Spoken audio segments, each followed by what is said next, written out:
Buat teman-teman yang suka nonton sepak bola, pasti nggak asing sama yang namanya istilah Galacticos, di mana pemain-pemain bintang tuh dikumpulin dalam satu tim. Nah sekarang bayangin kalau konsep itu diterapkan ke sebuah laptop, di mana semua komponen terbaik, fitur paling canggih dikumpulin jadi satu device. Nah, laptop besutan dari Asus yang satu ini bisa dibilang layak menyandang title Galacticos versi laptop. Gimana enggak? Bahkan Asus sendiri tuh ngasih julukan the flagship of the industry. Period gitu ya. Dan buat yang penasaran, langsung aja kita duduk santai, kita siapin cemilan, dan kita mulai ngebedah laptop yang satu ini. Seperti apa detailnya? Let's check it out!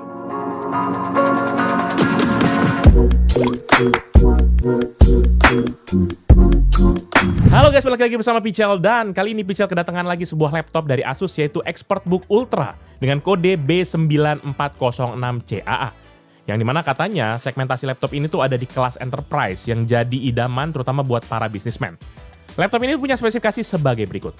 CPU Intel Core Ultra X7 prosesor dengan kode 358H, RAM 64GB LPDDR5X 8533 MB transfer per second, storage SSD 2TB M2 NVMe PCIe 5.0, integrated GPU Intel Arc B390, dan juga layar 14 inci panel tandem OLED 2880x1800 pixel atau WQXGA+, yang memiliki refresh rate hingga 120 Hz.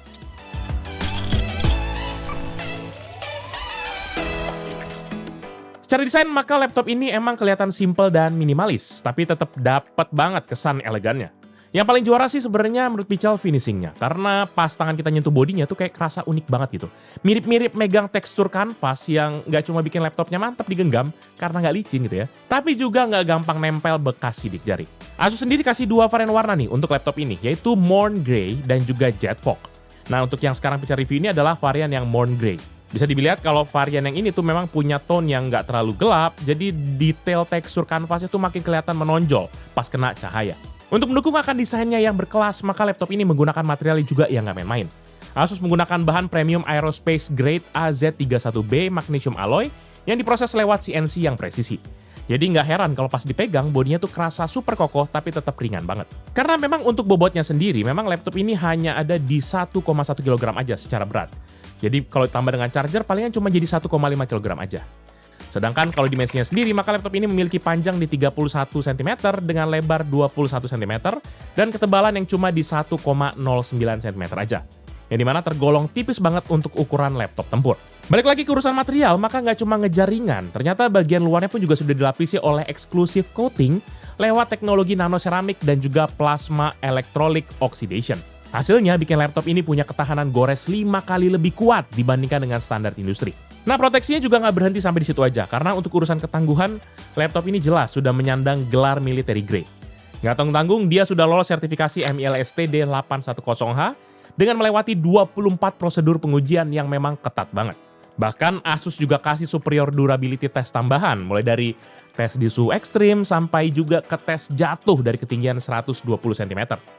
Jadi buat kita yang mungkin sering kerja on the go ataupun juga di lapangan, maka laptop ini benar-benar dirancang buat tahan banting menghadapi berbagai situasi kerja yang memang banyak nggak keduga. Nah, udah puas kita bahas materialnya, sekarang kita bahas desainnya secara detail. Mulai dari panel depannya, maka di sini terdapat logo Asus yang letaknya berada di tengah. Kalau Pichel dapat bocoran sih, katanya per 2026 Asus jadi balik kayak begini lagi. Udah nggak pakai seri brand yang mojok ke samping lagi. Bisa dibilang ini adalah kabar baik buat penderita OCD yang suka keganggu ya. Ini udah di center, udah tengah, jadi aman banget gitu. Lanjut lagi, saat dibuka nanti terdapat sebuah keyboard dan juga dua buah speaker, serta sebuah trackpad dan juga deretan stiker informasi. Kalau kita geser ke bagian layarnya, maka di bawah layar tuh terdapat logo Asus ExpertBook. Dan kalau kita geser lagi ke bawahnya lagi, ya, nanti di sini terdapat dua buah engsel yang punya bukaan di 170 derajat. Sayang banget ya, memang ini padahal sebenarnya layarnya udah touchscreen. Padahal Pichel berharap mungkin bisa kayak di 360 derajat gitu. Tapi mungkin ada pertimbangan lain lah, terutama mungkin urusan durabilitas. Nah, balik lagi di bagian tengah, nanti antara kedua engsel di sini terdapat LED yang berbentuk garis yang dikasih branding Expert Lumi. Expert Lumi ini sebenarnya adalah cahaya ambient LED yang bakal memberikan sinyal cahaya di momen-momen tertentu. Untuk saat ini fungsinya sudah terintegrasi pada saat momen booting, login, dan juga untuk shutdown. Ini sebenarnya kelihatan simple sih, tapi detail kecil kayak begini tuh lumayan manjain mata. Sama kayak si dia, ngasih perhatian kecil, kita tuh langsung kayak, aduh ya ampun, dia sayang banget rupanya sama saya. Lanjut lagi pindah ke bagian belakang, di sini nanti terdapat 2 buah kaki karet yang bentuknya manjang. Selain itu juga terdapat lubang sirkulasi udara dan juga stiker-stiker serta tulisan mengenai informasi dari produknya. Lanjut lagi di bagian belakang, ini juga nanti terdapat logo Asus ExpertBook. Sementara untuk di sisi samping kanan dan juga kirinya, di sini terdapat deretan I/O port. Pada sisi kanan nanti terdapat satu port USB Type-C Thunderbolt 4, satu port USB Type-A 3.2 Gen 2, sementara kalau kita beralih ke kiri nanti terdapat juga satu port USB Type-C Thunderbolt 4, satu port USB Type-A 3.2 Gen 2, dan juga satu port HDMI 2.1 TMDS, dan terakhir satu port 3,5 mm combo audio jack.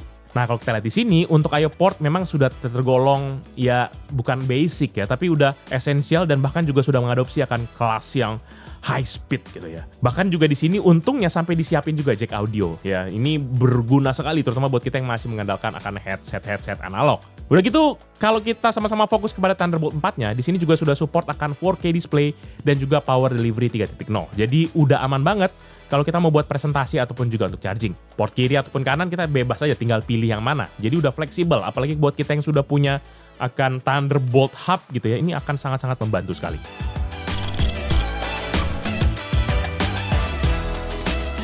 Untuk urusan layar, maka laptop ini benar-benar ngebawa sebuah visual revolution. Bukan sekedar OLED biasa ya, sementara yang lain masih berjuang OLED biasa, ini udah OLED naik level lagi. Dan di sini Asus pakai teknologi yang namanya 3K Tandem OLED. Jadi sistemnya tuh dia pakai 2 layer yang bikin layarnya bisa jadi 3 kali lebih cerah. Tapi yang unik di sini sebenarnya kalau kita lihat di spec sheet-nya, dia ngasih info kalau panel itu 40% lebih hemat daya dibandingkan dengan OLED standar. Jadi udah dia lebih 3 kali lebih cerah, tapi 40% lebih hemat daya. Misal nggak tahu konsepnya gimana karena ya balik lagi saya cuma orang keuangan dan bukan orang engineer. Dan balik lagi ke urusan layarnya, maka layar ini punya ukuran 14 inci yang memiliki rasio 16:10 dan resolusi di 3K dengan resolusi 2880 dikali 1800 pixel atau nama gaulnya adalah WQXGA+, yang memang secara visual tajam banget, cantik banget. Selain itu di sini juga Pichel nemuin hal yang agak gila, di mana tingkat kecerahannya punya peak brightness bisa tembus 1400 nits untuk HDR, dan juga untuk SDR-nya tuh atau standard definition-nya tuh bisa di 600 nits. Gokil sih. Ini artinya apa? Artinya kalau kita mau pakai kerja di outdoor, di bawah sinar matahari terik sekalipun, maka layarnya masih bakal tetap bisa kelihatan jelas banget. Nggak ada tuh yang namanya glare-glarean kayak gimana, masih kalah bos. Dan buat kita yang mungkin takut soal pantulan cahaya, maka nggak usah khawatir, karena Asus juga udah pakai Corning Gorilla Glass Mate, dimana teknologi anti-glare ultimate ini tuh bisa ngurangin silau sampai 80%, dan juga minimalisir akan efek sparkle sampai dengan 50%. Naik lagi, meski layarnya masih matte, tapi laptop ini tetap support untuk touchscreen, jadi navigasi kerja kita tuh bisa jauh-jauh lebih fleksibel.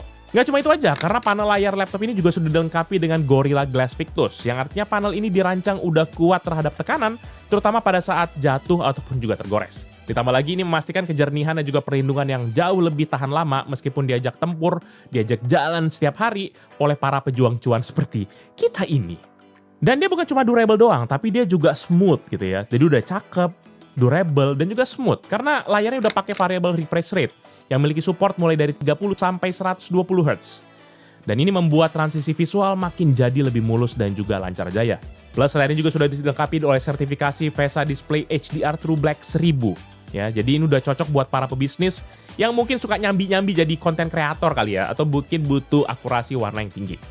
Karena memang secara spek layar ini di laptop ini sudah diklaim hingga 100% di CIP3, jadi sudah akurat banget.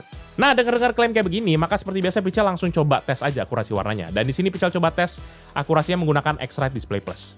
Konfigurasinya kita pakai dengan color profile normal pada aplikasi My Asus dan juga settingan brightness-nya di 100%. Hasilnya panel layar ini juga punya gamut coverage di 99,9% sRGB, 86,2% Adobe RGB, dan 98% DCI-P3.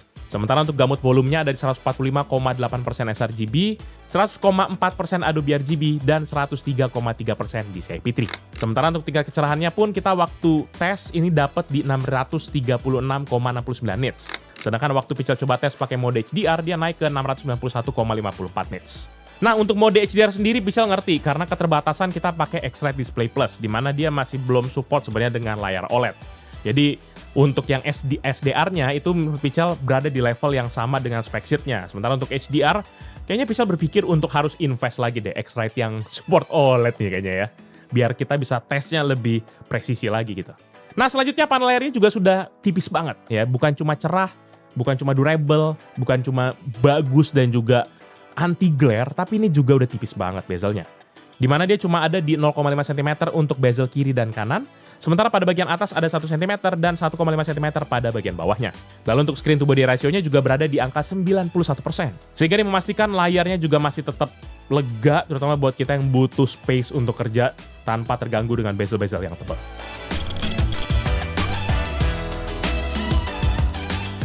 Nah, kita masuk ke bagian input device, di mana laptop ini punya 3 input device dan juga 3 security input. Menurut Pichel ini sangat banyak bahkan ya. Input device yang pertama yaitu keyboard. Meskipun di laptop ini super tipis, tapi Asus tetap kasih sebuah keyboard yang memiliki travel distance 1,5 mm yang bikin ngetik jadi lebih kerasa empuk dan juga nyaman banget. Keycaps-nya punya ukuran 1,8 cm yang tergolong lega, di mana rata-rata punya 1,5, sementara di sini 1,8, dan juga sudah dilapisi oleh UV coating supaya lebih tahan dari yang namanya aus ataupun anti noda dan gak gampang kotor meskipun dipakai setiap hari, terutama buat kita yang suka makan gorengan sambil ngetik. Siapakah yang buat begitu? Anda dosa loh, kotor itu keyboard, gampang rusak kalau keyboard biasa. Untung Asus kuat nih. Menariknya lagi, keyboard ini sudah tahan cipratan air, jadi udah aman banget kalau nggak sengaja kecipratan air dari tangan yang masih basah. Meskipun Pichel sendiri nggak nyaranin juga, tapi minimal ya lap dulu lah ya sebelum ngetik gitu. Lanjut lagi, kalau kita bedah keyboardnya, maka sebenarnya nggak terlalu beda jauh secara desain sama ExpertBook P3 yang udah pernah Pichel bahas. Seperti contohnya kehadiran tombol Copilot yang memang jadi ciri khas dari laptop AI kekinian. Selain itu, untuk tombol F1 sampai F4 ada garis biru sebagai penanda shortcut multimedia. Lengkap dengan indikator LED pada tombol F1 untuk speaker dan juga F4 untuk mikrofon. Nah, kalau kita pindah ke tombol powernya, tombol ini tuh menyatu di barisan keyboard tapi punya feel tekanan yang berbeda. Mirip kayak klik-kliknya touchpad gitu. Jadi ini udah aman banget harusnya dari nggak sengaja kepencet. Keyboard laptop ini juga sudah dilengkapi dengan backlight putih yang memiliki 3 tingkat kecerahan yang bisa teman-teman atur lewat tombol F7.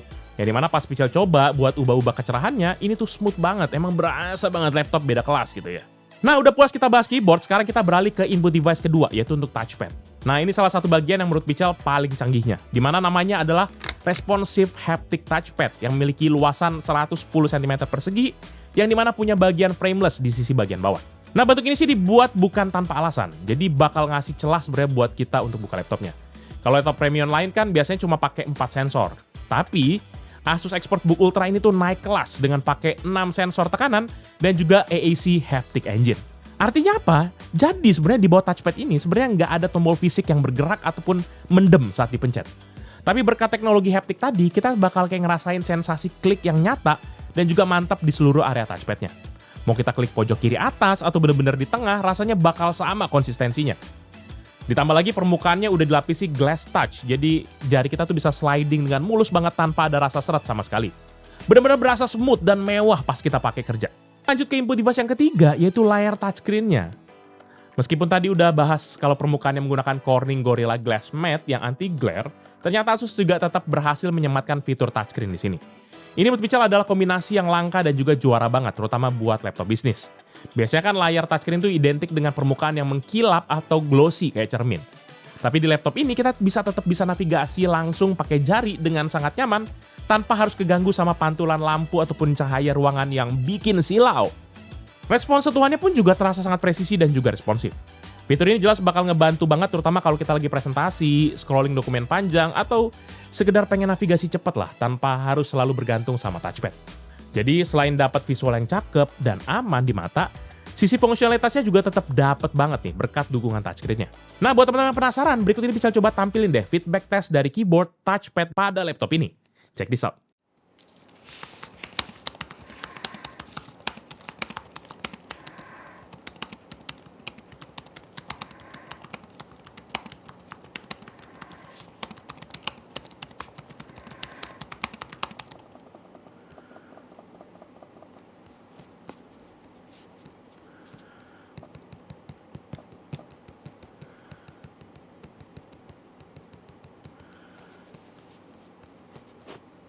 Selanjutnya kita masuk kepada pembahasan security input, di mana yang pertama, laptop ini memiliki fingerprint sensor yang dijadikan satu dengan tombol powernya. Dan memang ini prosesnya juga cepat banget, di mana pada saat Pichel coba sentuh bentar aja, ini udah langsung kebuka. Selain itu, security inputnya juga ada IR kamera atau infrared kamera pada webcamnya. Dan pada saat Pichel coba fitur face recognition ini, itu sangat-sangat cepat. Dan pada waktu Pichel coba pun di ruangan yang agak gelap, Surprisingly, fitur ini juga masih bisa bekerja dengan baik. Ya, memang nama juga infrared ya, jadi walaupun gelap pun juga dia masih bisa detect. Dan menurut Pichel, fitur security input ini juga beneran kepake lah, dengan cuma sekedar gimmick. Jadi ini sangat membantu, terutama buat businessman yang nggak suka neko-neko lah. Pokoknya saya mau yang cepet.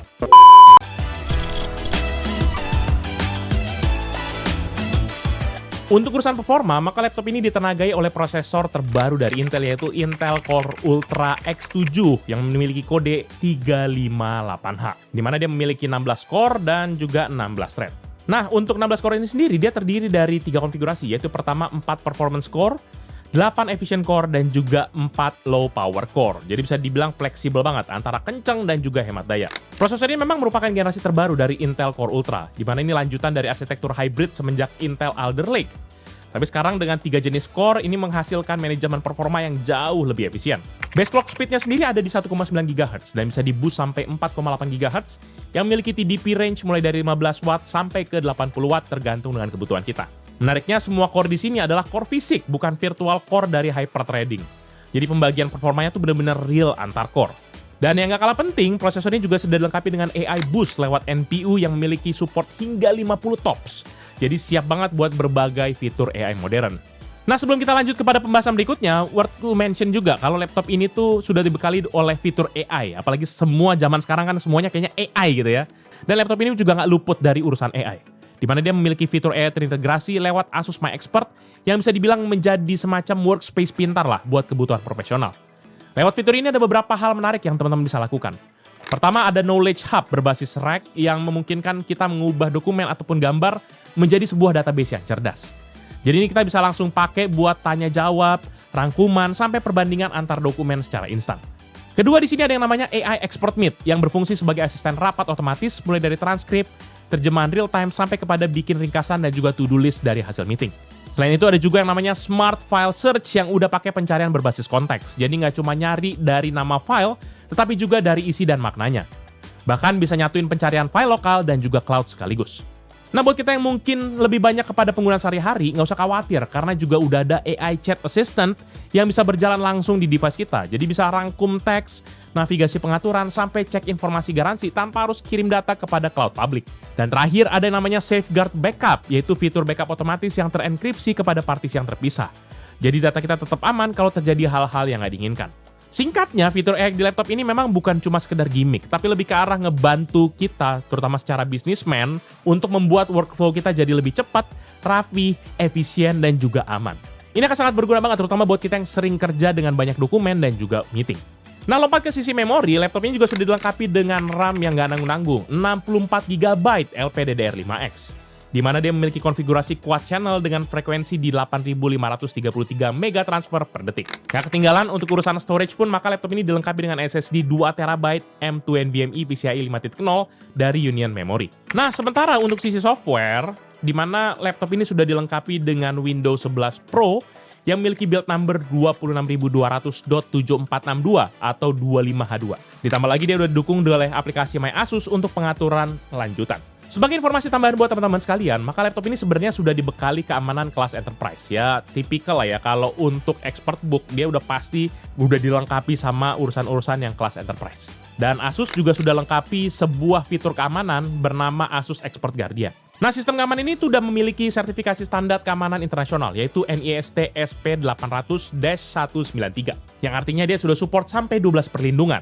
Mulai dari pertama, 5 tahun security updates, cloud recovery, dual ROM BIOS recovery, dan masih banyak lagi. Ya, teman-teman bisa lihatlah sendiri di layar. Dan setelah kita udah puas bahas speknya, sekarang kita bakal tes gimana sih performa dari laptop ini.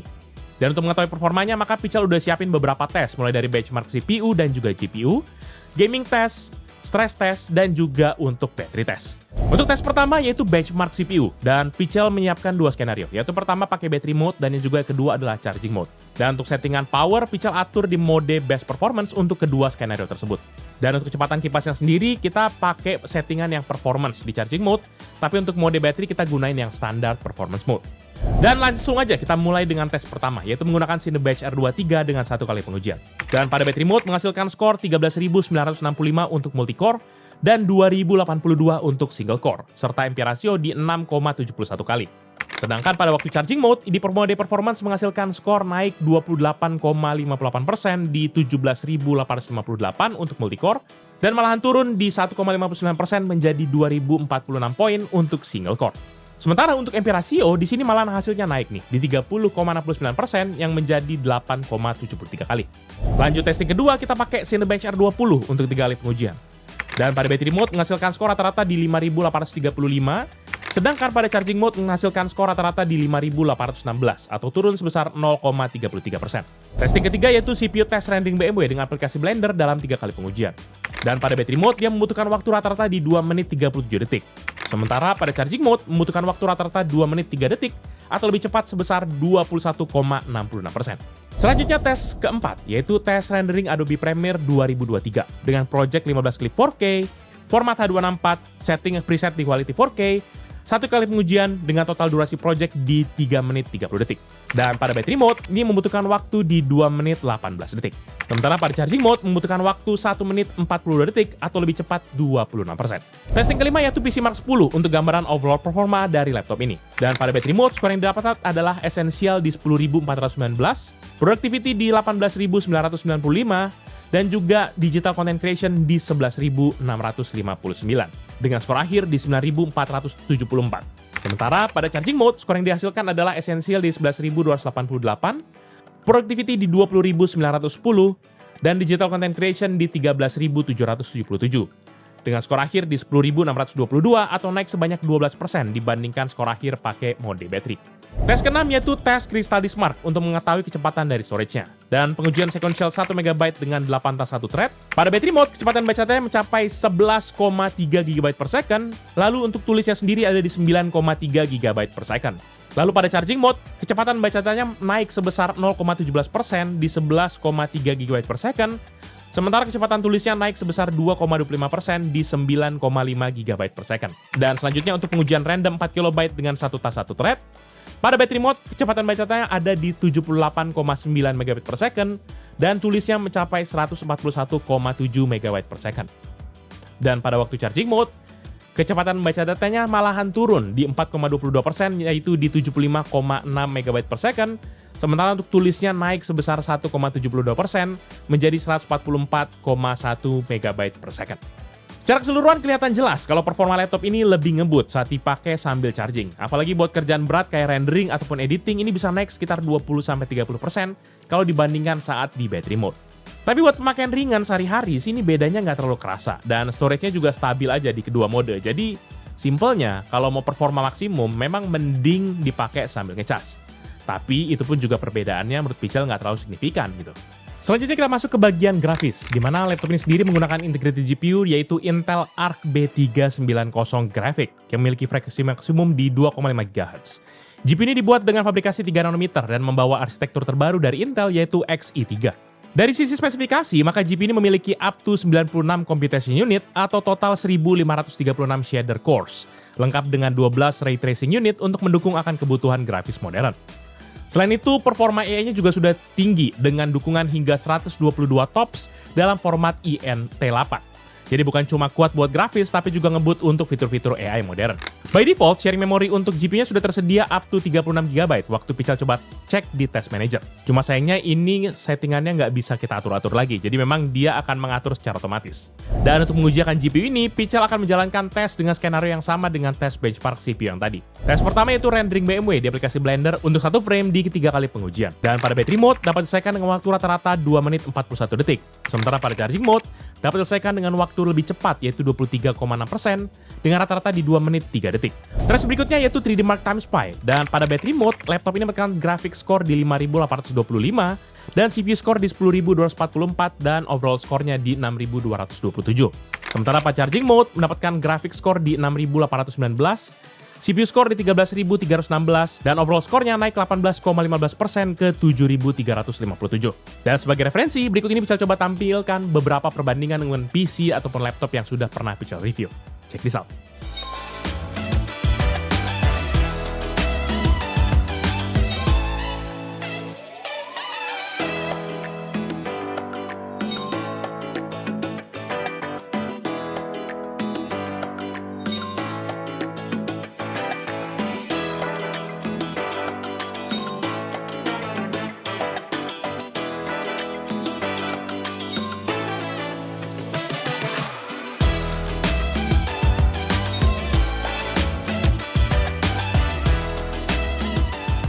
Nah, setelah melakukan serangkaian synthetic benchmark, maka selanjutnya kita akan masuk kepada gaming test. Ya, walaupun sebenarnya laptop ini buat para businessman atau pekerja kantoran ataupun pekerja kreatif gitu ya, tapi tetap aja pasti ada yang nyuri-nyuri mungkin main game ya.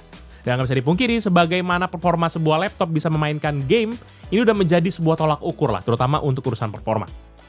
Dan pada tes ini kita akan sama-sama melihat juga dalam dua skenario, yaitu pertama pakai baterai dan juga untuk charging.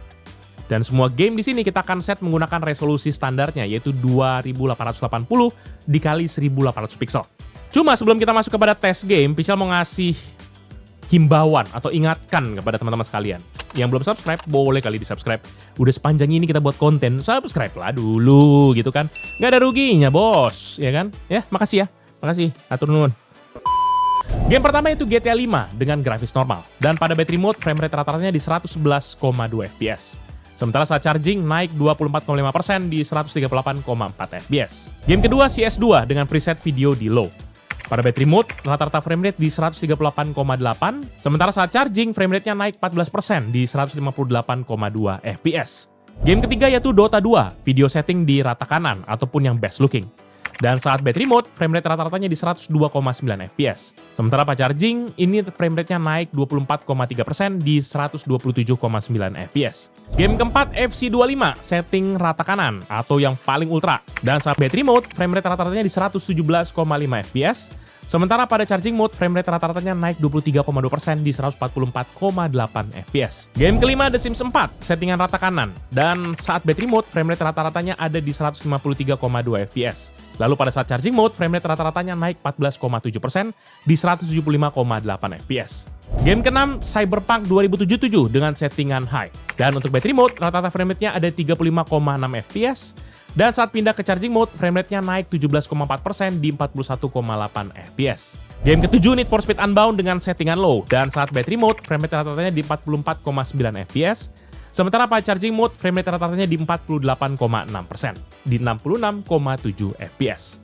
Game ke-8, Valorant di setting high ataupun rata kanan. Dan di battery mode, rata-rata frame rate-nya di 137,6 fps. Dan saat pindah ke charging mode, frame rate rata-ratanya naik 43,8% menjadi 197,8 fps. Game ke-9 sekaligus yang terakhir, Genshin Impact di settingan paling kanan, ya paling tinggi, maka di battery mode, frame rate rata-ratanya di 58 fps. Dan saat pindah ke charging mode, frame rate rata-ratanya naik 22,9% di 71,3 fps. Nah, kalau teman-teman bisa lihat dari hasil gamingnya, maka laptop ini bisa dibilang sangat-sangat playable, terutama untuk urusan game baik yang ringan ataupun sampai yang berat. Apalagi ada beberapa game yang pakai settingan paling mentok kanan gitu ya, dan ini juga masih lancar jaya. Memang sebenarnya untuk perbedaan di sini paling kelihatan kalau misalnya performanya tuh lebih kencang saat kita pakai charging. Ya, hampir semua game ngalamin peningkatan yang lumayan besar. Rata-rata bahkan di kisaran 15-30%. Bahkan ada yang hampir 50% kayak di Need for Speed Unbound. Ini nunjukin kalau maksud di battery mode, maka performanya memang sedikit ditahan buat ujung-ujungnya buat hemat daya. Jadi FPS-nya nggak bisa keluar maksimum. Tapi menariknya di game yang ringan kayak The Sims 4, peningkatannya malah cuma tipis aja gitu. Yang berarti satu, performanya memang udah lebih dari cukup dari awal, ataupun mungkin kedua, game ini memang belum optimize untuk performance yang seperti ini gitu. Jadi bisa dibilang laptop ini memang masih enak banget, terutama buat kita yang suka main game casual sampai ke medium, tapi pengen dapetin FPS yang tinggi gitu dan stabil gitu. Jadi paling enak memang buat kita yang ya ini buat laptop kerja padahal sambil ngegame juga kan. Ada yang begitu, ada. Aman banget. Lanjut lagi untuk menutupi rangkaian tes performa, seperti biasa Pichel akan uji idle dan juga stress testnya. Dimana supaya kita bisa sama-sama lihat nih, apakah performa laptop ini bisa sama sesuai dengan klaimnya atau malahan ada yang dibatasin. Dan pada waktu awal kita akan mulai dari idle test dulu. Dan dari kondisi awal, ya pada waktu idle dan pakai baterai, awalnya terjadi lonjakan. Namun sekitar 1 menitan kemudian, semuanya tergolong stabil. Seperti contohnya frekuensinya ada di kisaran 3 GHz dengan CPU usage berada di 1%. Untuk suhunya pun juga rata-rata berada di 40-an derajat Celcius dan daya sekitar 2 watt. Dan setelah 5 menitan, Pichel langsung aja colokin chargernya. Dan di sini terlihat hasilnya sebenarnya sama-sama aja. Tapi Pichel nemuin satu anomali, khususnya waktu di core clock, di mana frekuensinya malahan turun di kisaran 1,3 GHz. Dan setelah itu Pichel mulai melakukan stress test mode pakai AIDA 64 di dalam mode baterai. Dan hasilnya langsung terjadi lonjakan seperti suhu rata-ratanya yang menjadi 60 derajat Celcius dan dayanya juga naik sampai ke 20 watt. Sementara untuk core clock-nya sendiri di sini turun ke 2 GHz. Gak sampai di situ aja, Pichel coba masuk lagi kepada mode charger dan melihat pergerakannya. Seketika frekuensinya naik menjadi 2,5 GHz dan stabil di angka tersebut. Sementara untuk sisi konsumsi daya, dia meningkat di 30 Watt dan temperatur melonjak lagi di 96 hingga 97 derajat Celcius.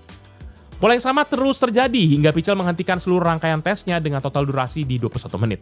Selama pengetesan, hasilnya memang laptop ini sebenarnya punya potensi performa tinggi dari segi spesifikasi.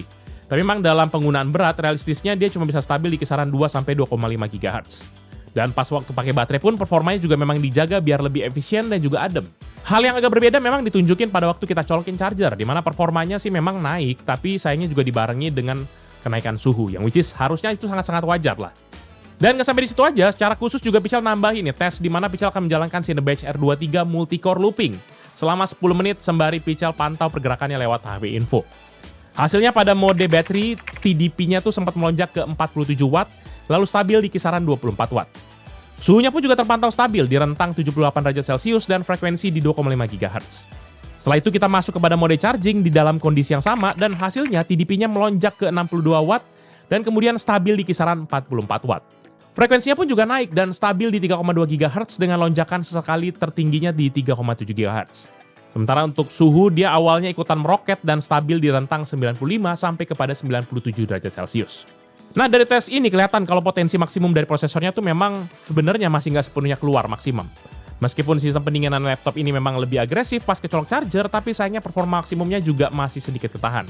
Mungkin kalau misalnya teman-teman nambahin extra fan ataupun juga kerja di ruangan AC ataupun pakai cooling fan yang memang super duper kenceng dan dingin, ini performanya bakal bisa naik lagi nih. Karena kayaknya limitasi dari prosesornya cukup agresif lah ya menurut Pichel ya. Nah, bicara soal fan, maka di atas kertas, laptop ini sudah dibekali oleh teknologi dari Asus yang namanya ExpertCool Pro Thermal, yang dimana ini sangat-sangat advance. Yang memiliki dual fan dan juga desain tunnel airflow khusus untuk memisahkan panas dari area baterai. Kipasnya ini sendiri pakai 97 buah bilah berbahan LCP setebal 0,15 mm. Ini untuk memastikan optimalisasi akan aliran udara, dan bahkan Asus menjulukinya sebagai silent operator dengan klaim tingkat kebisingan di bawah 28 desibel saat balance mode dan bahkan 42 desibel saat performance mode. Jadi memang secara desain pendinginannya ini tuh sebenarnya udah canggih dan juga tergolong senyap. Dan selama pengujian tadi, Pichel juga merekam nih akan panas bodi dari laptopnya. Dan di sisi depan pada saat kita nonton YouTube, maka panasnya tuh berpusat di area tombol F7 dan F8 dekat dengan layar yang menjadi juga tempat pembuangan hawa panasnya. Di sini tercatat suhunya rata-rata di 36,4 derajat dan tertingginya bahkan mencapai 37 derajat Celcius saja. Nggak sampai di situ aja, Pichel pindah ke cek bagian belakang, dan pada bagian ini panasnya berpusat di area pembuangan panas yang tadi, dan tercatat suhu rata-rata di 35,5 derajat dan tertinggi mencapai 37,5 derajat Celcius. Sementara pada waktu kita tes dengan stress test, maka panas bagian depan tadi berpusat di area yang sama, yaitu tombol F7 dan F8 dekat layar tadi, dan di sini suhu rata-ratanya mencapai 59,1 derajat Celcius, dan bahkan tertingginya mencapai 62,7 derajat Celcius. Dan lanjut lagi Pichel coba ngecek pembuangan udara bagian belakang, tepatnya di bawah engsel layar ya. Dan bagian ini memiliki temperatur rata-rata di 59,7 derajat Celcius dan tertingginya mencapai 61,3 derajat Celcius.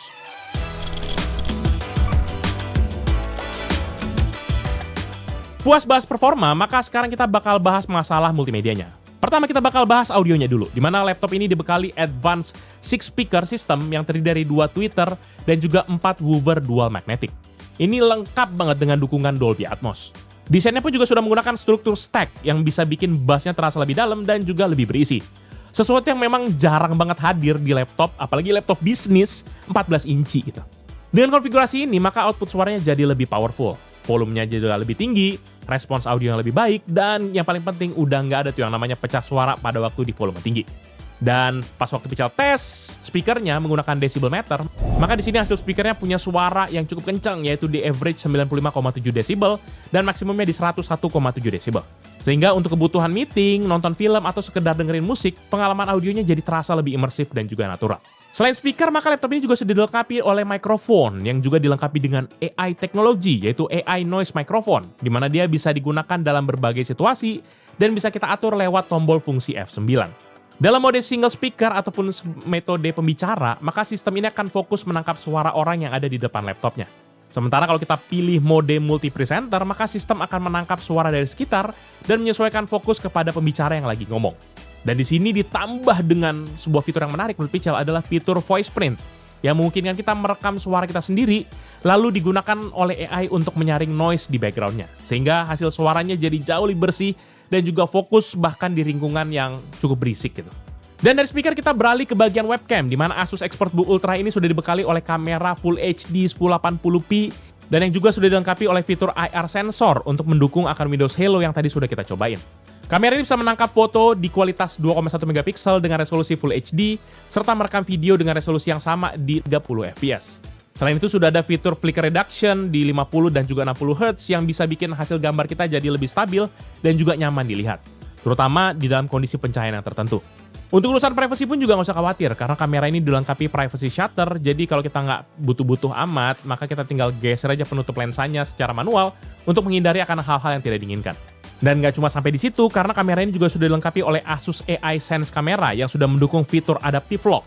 Nah, dengan fitur ini, maka laptop ini mampu mendeteksi saat pengguna berjalan menjauh dari laptop, dan akan membuat laptopnya otomatis ngunci akan laptopnya itu sendiri.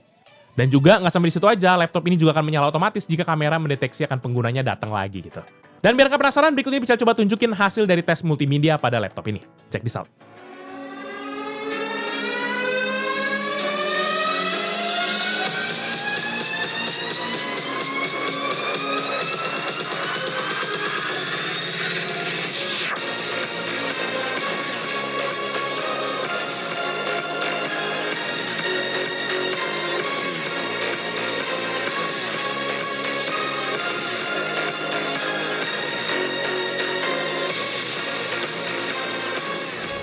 Yuk, halo guys, ini adalah kualitas kamera dari Asus ExpertBook. Nah, kita bakal coba fitur keamanannya, yaitu di sini ada slider penutup kamera gitulah. Kita bakal coba tutup kameranya. Nah, ini kameranya udah ketutup, kameranya mati, terus gimana suaranya masih masuk apa enggak? Kalau misalnya kameranya mati, ini udah oke nih buat keamanan, tapi bisa dikasih tahu juga gimana suaranya masuk apa enggak. Kalau misalnya nggak masuk, ini otomatis keren banget sih fitur keamanan kameranya. Nah, kita coba nyalain lagi kameranya. Oke, dari fitur keamanan tadi kita masuk ke noise cancellationnya. Nah, ini sekarang kita ada di lingkungan yang lumayan banyak kendaraan lewat gitu ya, lumayan banyak kendaraan lewat, terus ada angin-angin juga. Sekarang kondisi suaranya cek 123, cek 123, ini yang tanpa noise cancellation. Terus sekarang langsung aja kita nyalain noise cancellationnya ya. Kira-kira apakah ngaruh gitu? Noise cancellationnya udah nyala, cek 123, cek 123. Gimana kira-kira lingkungan sekitar, kondisi suara dari kendaraan, apa masuk ke suaranya atau enggak? Atau bener-bener noise cancellationnya bikin jadi suaranya kedap gitu, yang kedengaran jadi suara kita aja. Mungkin bisa langsung aja. Gimana kualitasnya? Tulis di kolom komentar. Cek 123, thank you. Lebih lanjut kita masuk kepada pembahasan konektivitas, di mana Asus ExpertBook Ultra B9406 CAA ini menyediakan opsi yang tergolong sangat lengkap dan sudah next gen, dengan dukungan triple band 2x2 Wi-Fi 7 atau 802.11be yang menawarkan kecepatan lebih tinggi, latency lebih rendah, dan juga koneksi yang jauh lebih stabil dibandingkan generasi sebelumnya. Satu informasi menarik dari Asus sebenarnya adalah Wi-Fi ini diklaim memiliki kinerja 43% lebih baik.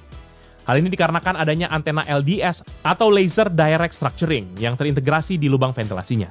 Jadi meskipun dipakai di tempat yang crowded, tapi koneksi internet di sini diklaim masih bisa tetap stabil.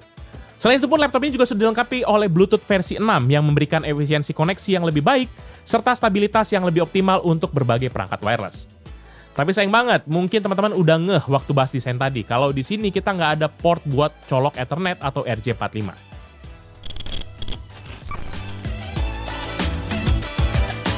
Lanjut ke bagian baterai, maka Asus ExpertBook ini sudah dibekali juga oleh baterai sebesar 70 Wh 4 sel dengan kode T22N2505. Baterai ini berbahan lithium polimer yang sudah dirancang buat pemakaian jangka panjang. Asus sendiri mengklaim kalau laptop ini bisa bertahan sampai 24 jam untuk playback video dalam sekali isi daya. Yang artinya, laptop ini bisa bekerja seharian penuh tanpa kita harus panik nyari colokan. Dan mereka lagi, berkat dengan efisiensi hardware serta sistem manajemen daya dari Asus, performa baterainya tetap stabil nih, bahkan setelah pemakaian intens. Jadi ini akan sangat cocok terutama buat teman-teman yang sering mobile, kerja di luar kantor, atau sering pindah-pindah tempat. Namun seperti biasa, Pichel nggak percaya begitu aja. Dan Pichel coba jalankan PCMark 10 battery test untuk melihat seberapa besar sebenarnya real performance-nya. Dan skenario yang Pichel siapkan adalah Modern Office dan juga yang kedua pakai mode gaming. Dari masing-masing skenario settingan, Pichel akan set modenya kepada mode best performance dan juga untuk brightness-nya kita set kepada 100%. Dan pada skenario Modern Office dengan range dari 100% ke 2%, maka baterainya bertahan di 8 jam 4 menit. Nah, di sini memang kelihatan ya, bahkan dia nggak sampai setengah dari klaimnya yang ada di 24 jam. Tapi Pichel juga nggak bisa salahkan, karena apa? Dua metode yang dipakai pasti jelas berbeda. Karena kan Pichel pakai yang mode best performance, dan juga brightness-nya Pichel set 100%. Ya bisa jadi mungkin kalau yang 24 jam itu adalah, asterixnya adalah pakai mode efisiensi, terus kemudian cuma dipakai buat browsing doang, kemudian brightness-nya di 20% misalnya gitu ya, bisa jadi gitu ya. Tapi paling maksimumnya kita bisa dapat di 8 jam kalau dengan metode yang boros baterai banget lah. Dan lebih lanjut, pada waktu kita coba tes pakai skenario gaming, maka dari range 100% ke 3%, ini baterainya bertahan di 1 jam 39 menit aja. Udah jelas memang laptop ini adalah laptop kerja, ya kan? Ini kerja pokoknya terus lah. Dan juga kalau kita pun terpaksa harus pakai gaming, ya udah jelas cara yang paling enak adalah ya kita charge gitu ya. Jadi ya kalau kita maksa gaming banget, ya mungkin kita dapatnya cuma sekitar 1,5 jam yang tadi. Tapi kalau mungkin kita mau dapet daya tahan yang oke ya, mending kita pakai kerja biasa aja sih. Ngetik, browsing apa gitu ya, yang kayak mungkin tipikal orang kerja lah ya gitu ya. Maka mungkin bisa dapat yang cukup tinggi. Dan untuk urusan ngecharge pun, maka laptop ini sudah dibekali dengan charger yang memiliki output 20 volt 4,5 ampere atau setara dengan 90 watt. Dan saat kita uji charging test, maka baterainya terisi dari 4-100% dalam waktu 1 jam 41 menit. Dan kalau kita tes juga pakai charger yang lain yang memiliki daya 65 watt, ini juga masih bisa banget dipakai ngecharge.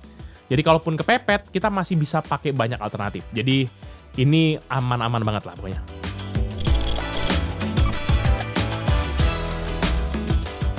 Nah, terakhir kita bahas soal urusan upgrade ataupun kemampuan upgrade-nya, yang dimana sayang banget satu-satunya opsi yang upgrade ada di sini hanyalah mengganti storage-nya.